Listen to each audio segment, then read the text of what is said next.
Demain, Anulika doit envoyer son formulaire de demande d'asile à l'OFPRA, l'Office français des protections des réfugiés et apatrides. Elle doit le remplir, joindre les documents qu'elle possède et écrire un récit en français. En gros, elle devra mettre dans des mots simples et linéaires une histoire qui, croyez-moi, n'a rien de simple ni de linéaire.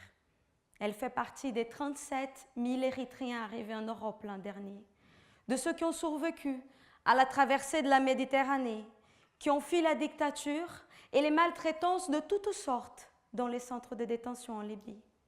Elle fait partie de ceux qui ont réussi le voyage, mais qui n'ont aucune garantie de réussir l'asile. Plusieurs facteurs sont en jeu et son récit en fait partie. Comme elle, l'auteure brésilienne Clarice Lispector a dû quitter son chez-soi pour subir 15 longues années d'exil.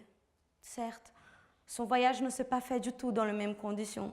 Mais moi, ce qui m'intéresse, c'est plutôt ce qu'elles ont en commun, leur expérience d'exil et la nécessité de lui attribuer des mots.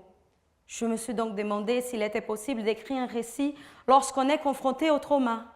S'il était possible de rendre dissible ce qui est plutôt de l'ordre de l'indicible. Peut-être vous aussi vous êtes déjà interrogé là-dessus, quand face à une situation difficile, vous vous retrouvez à court de mots. C'est justement pour ça que j'ai décidé d'étudier les récits littéraires d'exil, car la littérature accueille la complexité et les tensions des expériences humaines. Quand on lit Clarice Lispector, on lit son silence, ses hésitations, sa douleur. La fragilité de la langue a été transformée en outil capable de la faire parvenir à une expressivité encore plus grande.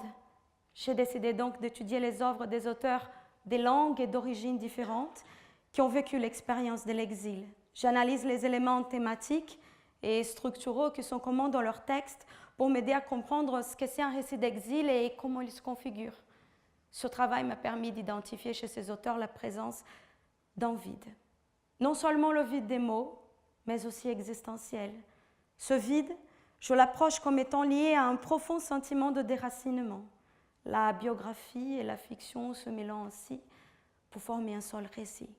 Demain, Anulika devra trouver un moyen d'écrire ce récit sans détour et sans silence.